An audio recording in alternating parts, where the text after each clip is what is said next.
ನಮಸ್ತೆ ಸರ್. ನಮಸ್ತೆ ಸರ್. ನಿಮ್ಮ ಪರಿಚಯನ ಮಾಡ್ಕೊಳ್ಳಿ ಸರ್ ನಮ್ಮ ವೀಕ್ಷಕರಿಗೆ ಸರ್. ನನ್ನ ಹೆಸರು ಶಿವಪ್ಪ ಅಂತೇಳಿ. ನಮ್ದು ಊರು ಕೊಡಕಣೆ, ಹಾಂ ಸರ್. ಶಿವಮೊಗ್ಗ ಡಿಸ್ಟಿಕ್. ಇದು ಸೊರಬ ತಾಲೂಕು. ತಾಲೂಕು. ಸರ್, ಈಗ ನೀವು ನಮ್ಮ ಕ್ರಿಯಾಜನ್ ಕಂಪನಿಯ ಗೊಬ್ಬರಗಳನ್ನ ಎಷ್ಟು ವರ್ಷದಿಂದ ಬಳಸ್ತಾ ಇದ್ದೀರಾ ಸರ್? ಸರ್, ಕ್ರಿಯಾಜಿನ್ ಕಂಪ್ನಿ ಗೊಬ್ಬರಗಳನ್ನ ನಾನು 3 ವರ್ಷದಿಂದ ಬಳಸ್ತಾ ಇದ್ದೀನಿ. 3 ವರ್ಷದಿಂದ ಬಳಸಿದ್ರಲ್ಲಿ ಫಸ್ಟ್ ಸ್ವಲ್ಪ ಬಳಸಿದೆ. ಸ್ವಲ್ಪ ರಿಸಲ್ಟ್ ಬಗ್ಗೆ ಸ್ವಲ್ಪ ಚೆನ್ನಾಗಿ ಅನಿಸಿದ ಮೇಲೆ ಹೋದ ವರ್ಷದಿಂದ ತುಂಬಾ ಚೆನ್ನಾಗಿ ಬಳಸಿದ್ದೀನಿ. ರಿಸಲ್ಟ್ ಚೆನ್ನಾಗಿ ತಗೊಂಡಿದ್ದೀನಿ ಸರ್. ಹೌದಾ ಸರ್? ಹಾಂ ಸರ್. ಆಮೇಲೆ ನಮ್ಮ ಕ್ರಿಯಾಜನ್ ಕಂಪನಿ ಗೊಬ್ಬರಗಳನ್ನ ಯಾವ್ಯಾವ ಗೊಬ್ಬರಗಳನ್ನ ನೀವು ಬಳಸಿದ್ದೀರಾ, ನಿಮ್ಮ ತೋಟಕ್ಕೆ ನೀವು ಹಾಕಿದ್ದೀರಾ ಸರ್? ಸರ್, ಕ್ರಿಯಾಜಿನಲ್ಲಿ DNP, ಸೂಪರ್ 6 ಮತ್ತು PH50, ಬೇವಿನ ಹಿಂಡಿ ಸರ್. ಆಮೇಲೆ ಟ್ರೈಕೋಜನ್ನು ಮತ್ತು ಸೋಡೋಜನ್ನು, ಬಯೋಮ್ಯಾಕ್ಸ್ ಇಷ್ಟನ್ನು ಕಂಪಲ್ಸರಿ ಬಳಸಿದ್ದೀನಿ ಸರ್. ಹೌದು. ಬಯೋಮ್ಯಾಕ್ಸ್ ಸ್ಪ್ರೇಗೆಲ್ಲ ಯೂಸ್ ಮಾಡಿ? ಸ್ಪ್ರೇಗೆಲ್ಲ ಬಯೋಮ್ಯಾಕ್ಸ್ ಮಾಡಿದ್ದೀವಿ. ಜೊತೆಗೆ ಒಂದು ಗಮ್ಮು ಸೇರಿಸಿ ಸ್ಪ್ರೇ ಮಾಡ್ತಿದ್ದೀವಿ.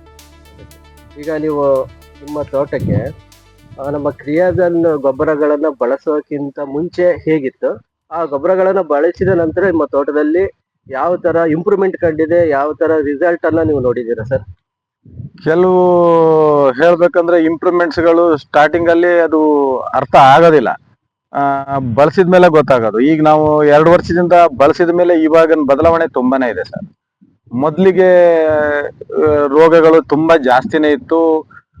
ಅಂದ್ರೆ ಈ ಫಂಗಸ್ ಅಂತ ಕಾಯಿಲೆಗಳು ತುಂಬಾನೇ, ಅದು ನಮ್ಗೆ ಅರ್ಥ ಆಗಿರ್ಲಿಲ್ಲ. ಇತ್ತೀಚೆಗೆ ಕ್ರಿಯಾಜಿನ್ ನಮಗ್ ಪರಿಚಯ ಆದ್ಮೇಲೆ ಅದ್ರ ಬಗ್ಗೆ 1-2 ವರ್ಷ ಸ್ಪ್ರೇ ಮಾಡಿದ ಮೇಲೆ ಈಗ ಅದ್ರ ಬಗ್ಗೆ ಸ್ವಲ್ಪ ನಮಗೆ ತುಂಬಾ ಒಲವಿದೆ. ಯಾಕಂದ್ರೆ ಅಷ್ಟು ಅದರಿಂದ ರಿಸಲ್ಟ್ ಸಿಕ್ಕಿದೆ ನಮಗೆ.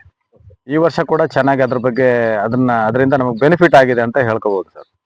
ಈಗ ಹಾಕಕ್ಕಿಂತ ಮುಂಚಿನಕ್ಕೂ ಆ ಗೊಬ್ಬರಗಳನ್ನ ಬಳಸಿದ ನಂತರಕ್ಕೂ ವ್ಯತ್ಯಾಸ ನೀವು ಕಂಡಿದ್ದೀರಾ? ವ್ಯತ್ಯಾಸ ಖಂಡಿತ ಕಂಡಿದ್ದೀವಿ ಸರ್, ತುಂಬಾನೇ ಕಂಡಿದ್ದೀವಿ. ಈಗ ನೀವು ಗೊಬ್ಬರಗಳನ್ನ ಎಲ್ಲಿಂದ ತರ್ತಿದ್ರಿ? ಸೊರಬ ನಮ್ಗೆ ಇಲ್ಲೇ ಟೌನ್ ಹತ್ರ ಇದೆ, ಸೊರಬದಲ್ಲೇ ತಗೋತಾ ಇದೀವಿ ಸರ್. ಅಲ್ಲೇ ತಗೊಳ್ತಿದೀವಿ. ಈಗ ಕೊನೆಯದಾಗಿ ನಮ್ಮ ರೈತರಿಗೆ ಏನ್ ಹೇಳಕ್ ಇಷ್ಟಪಡ್ತೀರಾ ಸರ್? ಸರ್, ರೈತರು ಆಲೋಚನೆ ಮಾಡಿ ಕೆಲಸ ಮಾಡಬೇಕು, ಮೆಡಿಸಿನ್ ಬಳಸಬೇಕು. ಇವತ್ತಿನ ವಾತಾವರಣಕ್ಕೆ ಏನ್ ಬಳಸಬೇಕು ಅದನ್ನು ಬಳಸಲೇಬೇಕು. ಆ ವಿಷಯದಲ್ಲಿ ಕ್ರಿಯಾಜನ್ ಗೊಬ್ಬರ ಔಷಧಿಗಳನ್ನ ಬಳಸಿದ್ರೆ ತುಂಬಾ ಸೂಕ್ತ ಅನ್ಸುತ್ತೆ. ಅದು ನಾನು ಅದರಿಂದ ಬೆನಿಫಿಟ್ ಕಂಡಿರೋದ್ರಿಂದ ಜನಗಳು ಯೋಚನೆ ಮಾಡಿ ಮಾಡಲೇಬೇಕು. ಬೇರೆ ಬೇರೆ ಬಳಸಿ ಬೇರೆ ಬೇರೆ ಯಾವ ರೀತಿ ಆಗಿದಾವೆ, ಅವ್ರವ್ರ ತೋಟಗಳು ಹೆಂಗಿದೆ ಅಂತ, ಕ್ರಿಯಾಜಿನ್ ಕಂಪ್ನಿಯನ್ನು ಬಳಸಿದ ತೋಟ ಹೇಗಿದೆ ಅಂತ ಅವರು ಸ್ವಲ್ಪ ಅಬ್ಸರ್ವೇಷನ್ ಮಾಡಿ ಅದರಿಂದ ಬೆನಿಫಿಟ್ ತಗೊಂಡ್ರೆ ತುಂಬಾನೇ ಚೆನ್ನಾಗಿರುತ್ತೆ.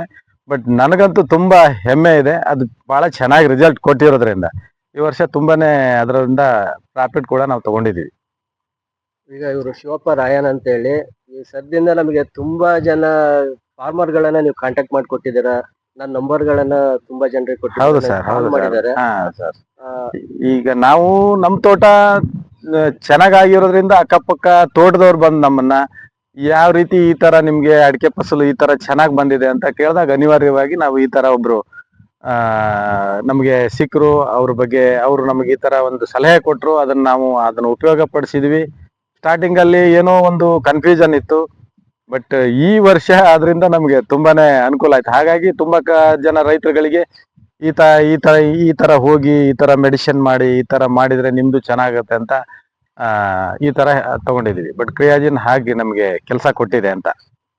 ಕೊನೆಯದಾಗಿ ಕ್ರಿಯಾಜನ್ ಕಂಪ್ನಿ ಬಗ್ಗೆ ಆಗಿರ್ಬೋದು, ಕ್ರಿಯಾಜನ್ ಗೊಬ್ಬರಗಳ ಬಗ್ಗೆ ಆಗಿರ್ಬೋದು, ಏನ್ ಹೇಳಕ್ ಇಷ್ಟಪಡ್ತೀರಾ ಸರ್?